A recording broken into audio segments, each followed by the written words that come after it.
বেগুন মাখা আমার রেডি। তো এবার চলো ভাতের সঙ্গে নিয়ে খেয়ে নিই। ভাতের থালা রেডি করে ফেলেছি। সকালবেলা গরম ভাত আর বেগুন মাখা খেয়ে নিয়ে চলে যাবো কাংড়া রেসিপির আয়োজনে। কালারটা দেখো কি সুন্দর এসছে, দেখে হবে একটু টেস্ট করতে হবে। একটু নাড়িয়ে নিই। আগে আমি টেস্ট করছি কিরকম লেগেছে দেখে নিই।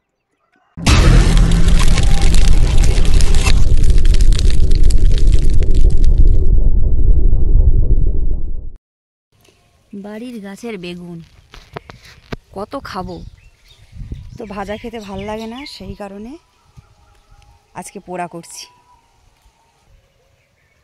তার সঙ্গে নিয়ে নিয়েছি বাড়ির গাছের কাঁচা লঙ্কা। তো এইবার চলে যাই পোড়াতে।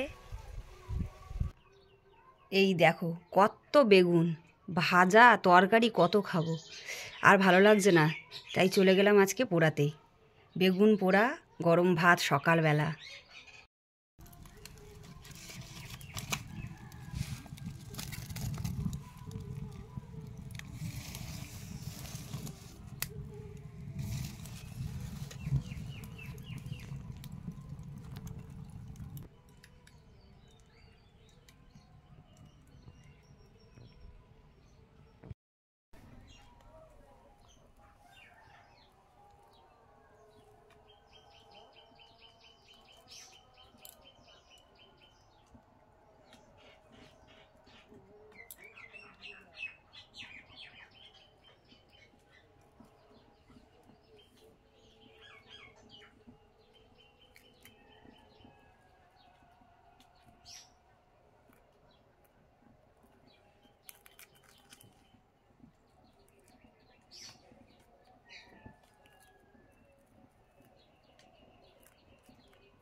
আস্তে আস্তে আমার সব ছাল ছাড়ানো হয়ে গেছে। এইবার বেগুনগুলো আমি একটু বেছে নেব। বেগুনগুলো সব আমি একটা একটা করে বেছে নিয়েছি, এরকম খুলে খুলে সব ভালো করে একটু বেছে নিলাম, যাতে পোকা না থাকে। গাছের কচি বেগুন, পোকা তো থাকবেই না।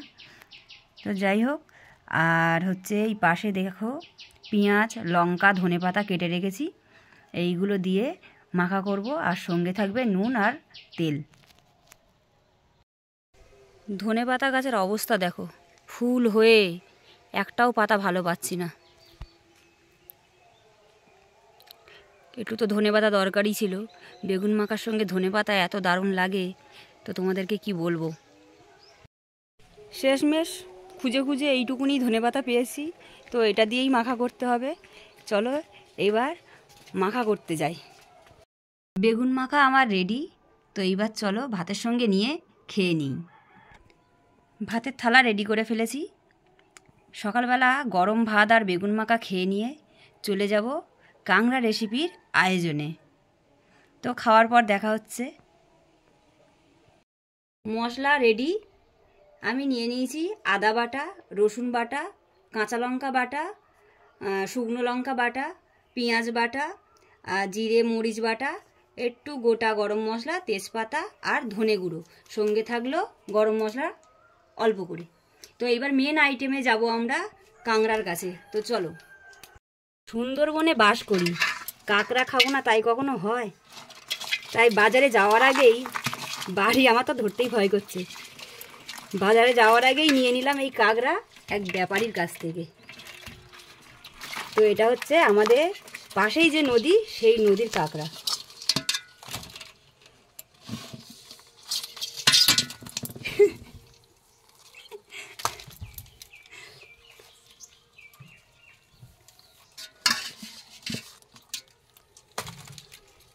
এই কাঁকড়াগুলো আমরা এবার কেটে ধুয়ে রেডি করে নিই। তো চলো কাঁকড়াগুলোর দাঁড়া ছাড়িয়ে কেটে নিই। কেটে নিয়ে ভালো করে ধুয়ে নেব। বাদা আছে বলেই রক্ষে, না হলে কামড় খেতে হতো এবং সময়ও লাগতো আমার কাটতে। আমার ভীষণ ভয় করে। আর যদি দাঁড়া খোলা থাকতো প্রায় হয়তো 1 ঘন্টা সময় লেগে যেত এক একটা কাঁকড়া কাটতে। দেখেছো? উফ, মনে হচ্ছে কখন খুলবো। ভালো করে ধুয়ে নিয়ে এসেছি কাঁকড়াগুলো। তো এই দাঁড়াগুলো আগে আমি তুলে নিচ্ছি, তারপরে এর যে খোলাটা এইটা আমি ছাড়াবো পরিষ্কার করে। এইবার কাঁকড়াগুলো এরকম করে ছাড়িয়ে নিতে হবে। পুরো সলিড কাঁকড়া, দেখেছো? আর এইগুলো ছাড়িয়ে দিতে হবে ভালো করে।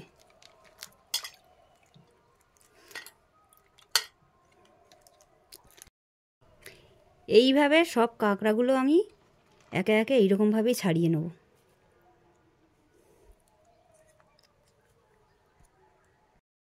একে একে সব কাঁকড়া কেটে নিয়েছি।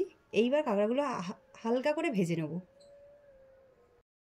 কড়া গরম হয়ে গেছে, অল্প করে তেল দিয়ে নেব। দিয়ে নিয়ে হালকা করে ভেজে নেব।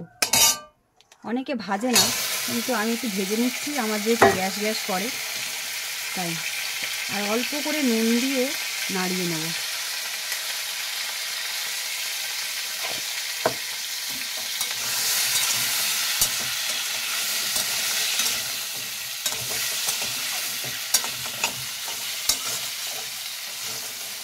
কাঁকড়াগুলো ভাজা হয়ে গেছে, 1 মিনিট মতো কড়াইতে ফেলে নাড়িয়েছি।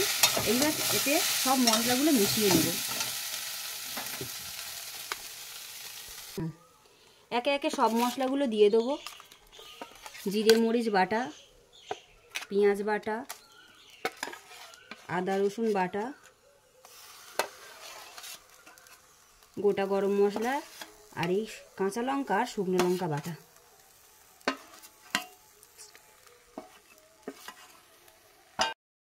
পরিমাণ মতো নুন দেব, কারণ আগেই অল্প করে নুন দিয়েছি, তাই খুব একটা বেশি দিলাম না।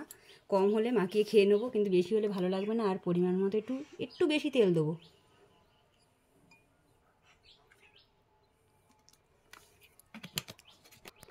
এবার এই মশলার জলটা দিয়ে মাখিয়ে দেবো, অল্প করে জল দেব।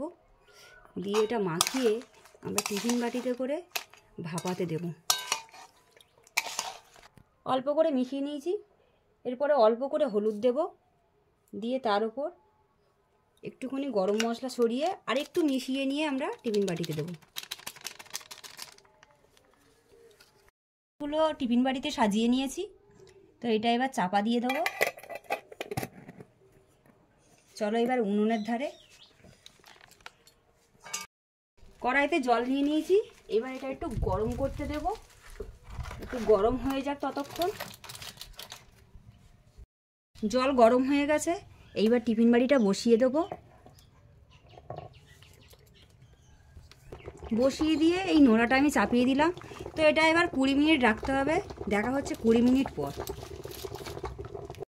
20 মিনিট হয়ে গেছে, তো এবার একটু খুলে দেখি আমরা কতটা কি হয়েছে।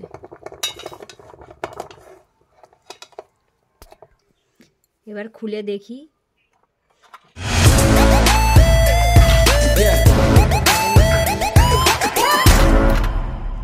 কালারটা দেখো কি সুন্দর এসছে। দেখে হবে, একটু টেস্টও করতে হবে। একটু নাড়িয়ে নিই। আগে আমি টেস্ট করছি কীরকম লেগেছে, আগে দেখে নিই। দারুণ হয়েছে। কিন্তু তোমরা যদি এইভাবে খেতে চাও কাঁকড়া ভাপা, তো অবশ্যই একবার বাড়িতে রেসিপিটা তৈরি করো। আর রান্নাটা যদি ভালো লাগে একটু কমেন্ট শেয়ার করে দিও, লাইক করে দিও। তো এখানেই শেষ করছি আমি।